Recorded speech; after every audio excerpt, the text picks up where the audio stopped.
జై శ్రీరామ్. అందరికీ నమస్కారం. వెల్కమ్ టు న్యూస్ అఖండ.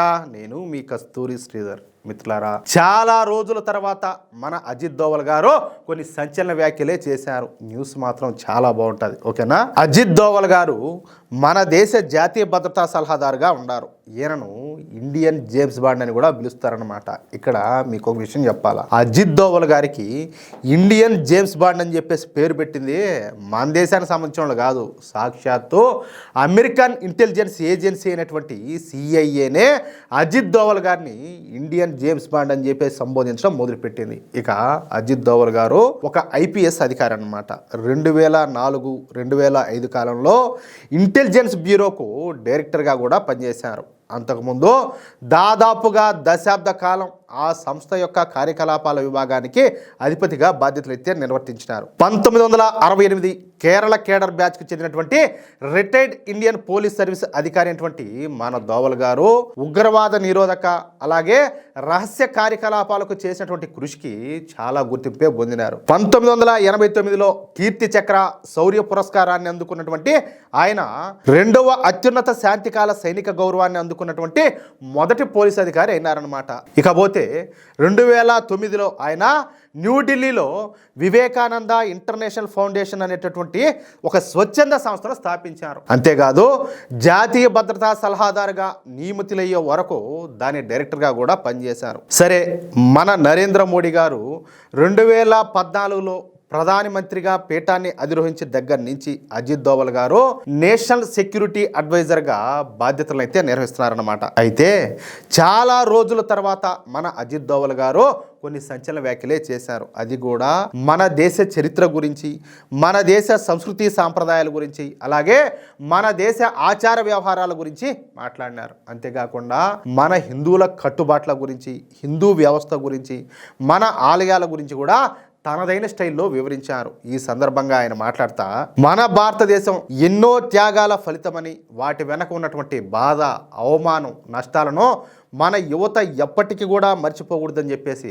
అజిత్ దోవల్ గారు కీలక వ్యాఖ్యలు చేశారు. ఢిల్లీలోని భారత మండపంలో నిర్వహిస్తున్నటువంటి వికసిత్ భారత యువ నాయకుల సంవాదం 2026 ప్రారంభ కార్యక్రమంలో గౌరవ అతిథిగా పాల్గొన్నటువంటి మన అజిత్ దోవల్ గారు ప్రసంగించారు. ఇక్కడ మీకు ఒక విషయం చెప్పాలా, అదేందయ్యా అంటే నరేంద్ర మోడీ గారు మన దేశంలో పదుల సంఖ్యలో ఐఐటీలు, ఎన్ఐటీలు, ఐఐఎంలను, అలాగే ఎయిమ్స్లను, అలాగే మెడికల్ యూనివర్సిటీలను నిర్మిస్తుంది కేవలం ఒక ఇంజనీర్లను, డాక్టర్లను, సైంటిస్టులను తయారు చేయడానికి మాత్రమే కాదు, అక్కడి నుంచి యువ నాయకులను పెంపొందించడానికి కూడా.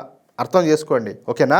మన దేశంలోని ఐఐటి, ఐఐఎం, ఎన్ఐటి, ఎయిమ్స్లలో చదివేటటువంటి యువకుల్లో దేశం పట్ల బాధ్యతను కలిగి ఉండి, దేశం కోసం పనిచేసే శక్తి ఉండి, మంచి ఫైర్ ఉన్నటువంటి యువకులను రాజకీయాల్లోకి వచ్చే విధంగా మన నరేంద్ర మోడీ ప్రభుత్వం ప్రోత్సహిస్తుంది. అత్యున్నతమైనటువంటి విద్యావంతులైనటువంటి ఆ యువకులను రాజకీయాలలో ఎదిగే విధంగా కూడా కేంద్ర ప్రభుత్వం సపోర్ట్ చేస్తుంది. చూసారా, ఇది ఎంత గొప్ప ఆలోచన, అవునా కాదా? ఇలాంటి విషయాలను అటు కేంద్ర ప్రభుత్వం కానీ ఇటు మన బీజేపీ కానీ ప్రచారం చేసుకొని సాగు. అందుకే మోడీ గారి విజన్ గురించి ప్రజలకు చాలా వరకు అంటే చాలా వరకు తెలియడం లే. ఏం చేద్దాం, దౌర్భాగ్యం.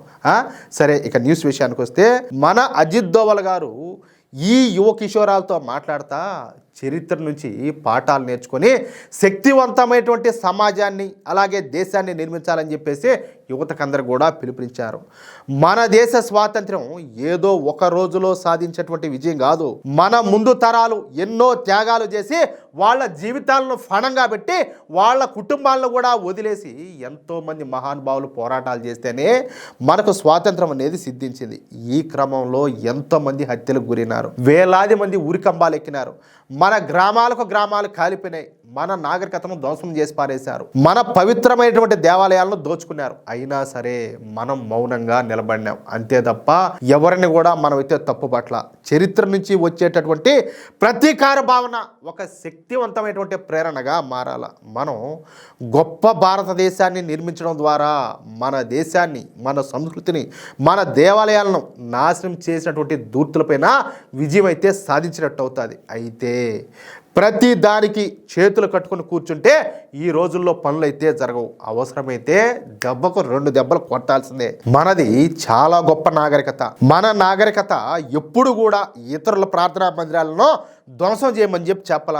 మన హిందువులు ఎక్కడికి కూడా పోయి ఎవరిని దోచుకోవాలా. ఇతర దేశాలపైన అన్యాయంగా అకారణంగా ఏనాడు కూడా దాడులు చేయాల. కానీ ప్రపంచంలోని మెజారిటీ దేశాలకు అసలు సంస్కృతి అనేది లేనప్పుడు మనం అత్యున్నతంగా జీవించాం. అందుకే మనం మళ్ళీ ఆ స్థాయికి చేరుకోవడానికి నరేంద్ర మోడీ గారు మీలాంటి అత్యున్నత విద్యావంతులైనటువంటి యువతను రాజకీయాల్లోకి రావాలని చెప్పేసి ప్రోత్సహిస్తున్నారు. మీ వెనక మేము ఉంటాం, మీరు ముందుకు దూకండి, విజయం మాందే అవుతుందంటూ అజిత్ దోవల్ గారు అత్యంత స్ఫూర్తిదాయకమైన అద్భుతమైన ప్రసంగాన్ని అయితే అందించారు. అక్కడ ఉన్నటువంటి యువతకు మంచి ప్రేరణ అయితే కలిగించినారు. చూడండి, ఇక్కడ ఖచ్చితంగా ఆయన చెప్పిన ప్రతి పాయింట్ కూడా అసలు వెలకట్టలేనటువంటి పాయింట్లు అనమాట. అవి ప్రతి ఒక్కరూ వినాలా, వాటిని అర్థం చేసుకోవాలా, ఇతరులకు తెలియజేయాలా. ఎందుకంటే వాళ్ళ ఆలోచన, వాళ్ళ సంకల్పం గొప్పది. ఎందుకంటే వాళ్ళు పనిచేస్తుంది, వాళ్ళు బ్రతుకుతుంది ఈ దేశం కోసం, మన ధర్మం కోసం. అవునా కాదా? కాబట్టి వాళ్ళ ఆలోచనకు అనుగుణంగా మనం అందరం కూడా నడుచుకోవాలా,